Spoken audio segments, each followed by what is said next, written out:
नमस्ते। स्वागत है आपका कहानियों की पोटली में। मेरा नाम है निशान सक्सेना। मैं सुनाता हूँ कहानियाँ। ये सुनते हैं आज गुलजार साहब की लिखी कहानी 10 पैसे और दादी। बस 10 पैसे के लिए ही झगड़ा हो गया दादी से और चक्कू घर से भाग निकला।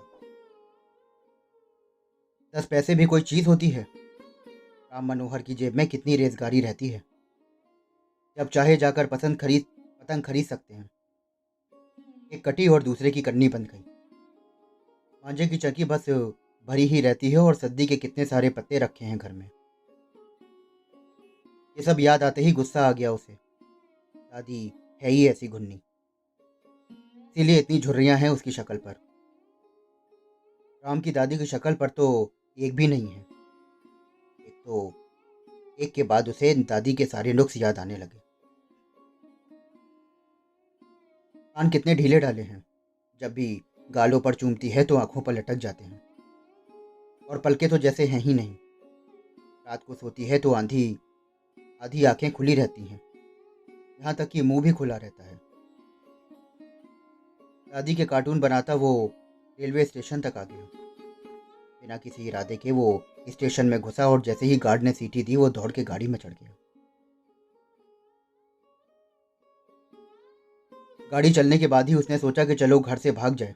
और गाड़ी में ही उसने फैसला किया कि ज़िंदगी में खुद मुख्तार होना भी बहुत ज़रूरी है। ये भी कोई ज़िंदगी है? एक एक पतंग के लिए इतने बूढ़े बूढ़े लोगों के सामने हाथ फैलाना पड़े।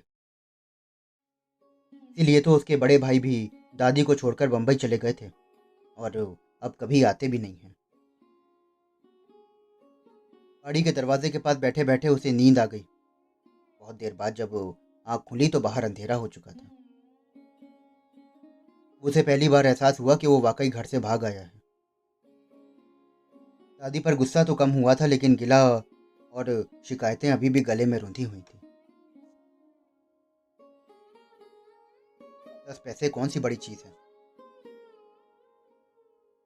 तो अगर पूजा की कटोरी से उठाए तो चोरी थोड़ी हुई। भगवान की आंखों के सामने लेकर गया था। और वो खुद ही तो कहती है कि उसके देवता जागृत हैं। दिन रात जागते रहते हैं क्या? कभी सोते नहीं?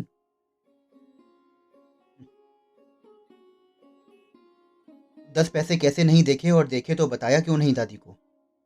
वो तो समझती है मैंने चोरी की है। दादी के भगवान भी उसी के जैसे हैं। कम सुनते हैं और कम देखते हैं। किसी ने दरवाजे से हटकर अंदर बैठने के लिए कहा। स्टेशन आ रहा था शायद। गाड़ी आहिस्ता हो गई। गाड़ी के रुकते ही एक बात उसे ख्याल आया कि वो लौट जाए। लेकिन स्टेशन पर टहलते पुलिस वालों को देखकर उसका दिल दहल गया कि वो बिना टिकट था। ये ख्याल भी उसने पहली बार अपने मन में महसूस किया जो उसने सुन रखा था कि बिना टिकट वालों को पुलिस पकड़कर जेल भेज देती है। दरवाजे के पास ठंड बढ़ गई थी। वो अंदर की तरफ सीटों के दरमियान आके बैठ गया। गाड़ी चली और लोग अपनी अपनी जगहों पर लौटे तो संदूक पेटी बिस्तर के नीचे से होता हुआ वो खिड़की के बिल्कुल नीचे जाकर फिट हो गया। थोड़ी देर बाद उसे भूख और प्यास का एहसास सताने लगा। खुद मुख्तारी के मसले एक एक करके सामने वाले पे आने लगे।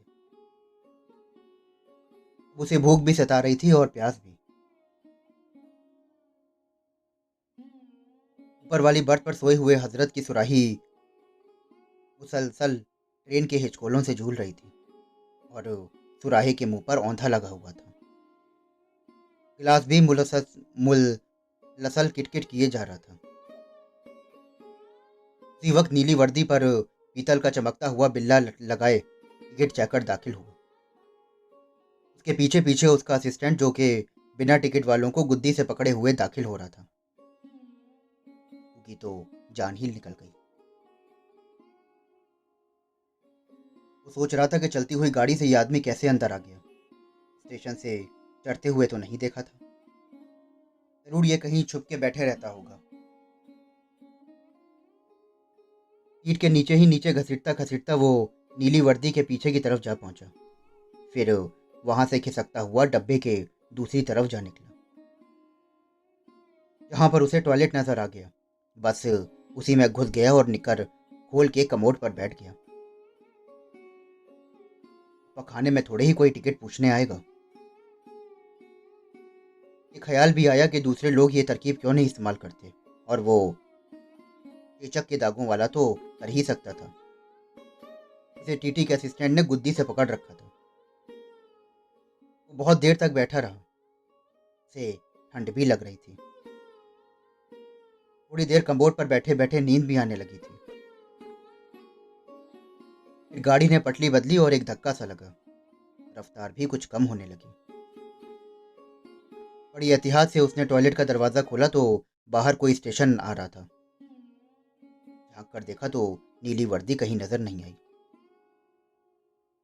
जरूर कहीं छुप कर बैठ गया होगा, वरना चलती गाड़ी में कहाँ से आ जाता। गाड़ी रुकी तो वो फौरन उतर गया। सुनसान सा स्टेशन और आधी रात का वक्त।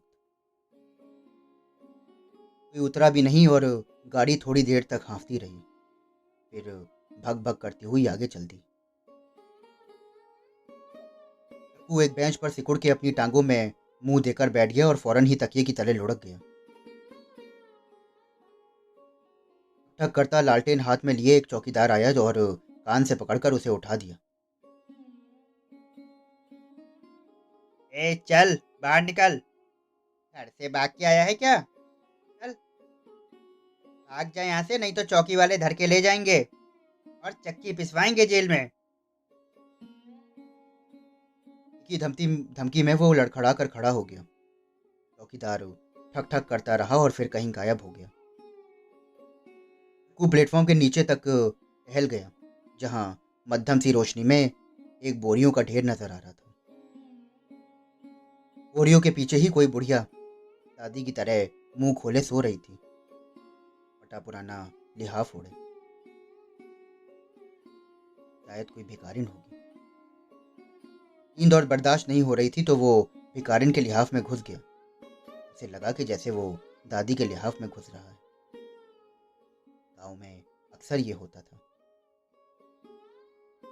मीरासन उसे अपने पास सुलाती थी और वो रात को उठकर दादी के लिहाफ में जा घुसता था। सर को जमीन पर टिकाते ही वो सो गया। सुबह जब उठा तो वैसे ही बुढ़िया से लपटकर सोया हुआ था।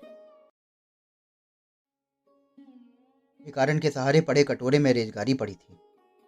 फिर वही कटोरी याद आ गई। कल रात की भूख उभर आई। उसने सोचा कि इतनी सारी रेजगारी क्या करेगी ये बुढ़िया।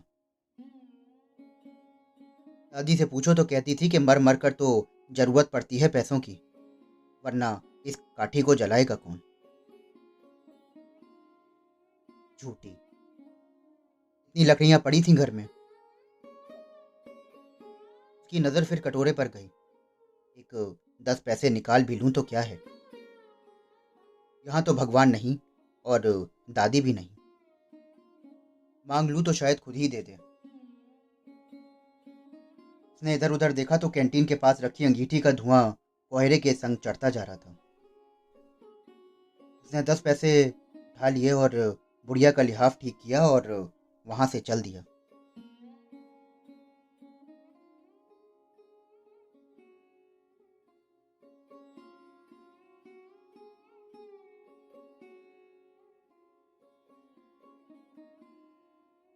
साबुन ना होते तो चूल्हे की राख से वो हाथ मांज लिया करो, उसकी ये दादी ने सिखाया था। और राख भी ना हो तो ध्यान आया कि गमले से थोड़ी सी मिट्टी ले लो।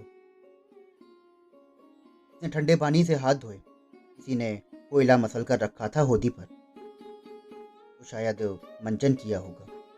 इसी से उसने अपने दांत मांज लिए, मुंह हाथ भी धोया और हाथ झटक के सुखाए।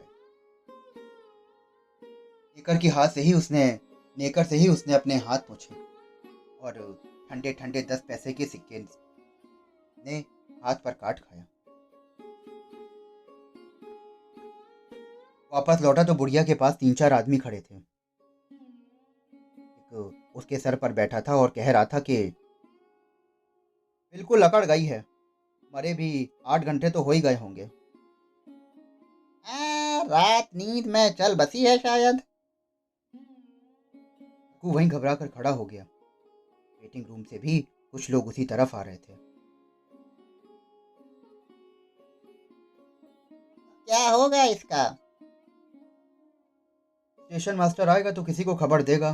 किसको? म्यूनिसिपैलिटी को। वही ले जाएगी इसे ले जाकर, वही करेगी इसका क्रियाकर्म।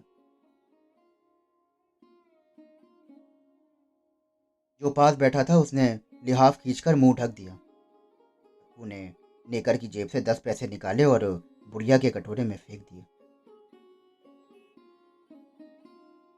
सबने देखा उसकी तरफ और वो भाग लिया।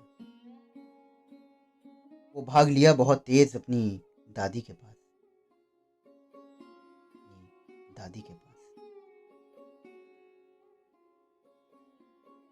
तो दोस्तों, अभी आप सुन रहे थे मेरे साथ गुलजार साहब की लिखी कहानी 10 पैसे और दादी। आशा करता हूँ कि आपको ये कहानी बेहद पसंद आई होगी। अगर आपको कहानियाँ सुनने का शौक है और आप ऐसी और भी कहानियाँ सुनना चाहते हैं तो मेरे चैनल को फॉलो करिए, सब्सक्राइब करिए। मैं फिर भी लूँगा आपसे गुलजार साहब की ही एक और कहानी लेकर।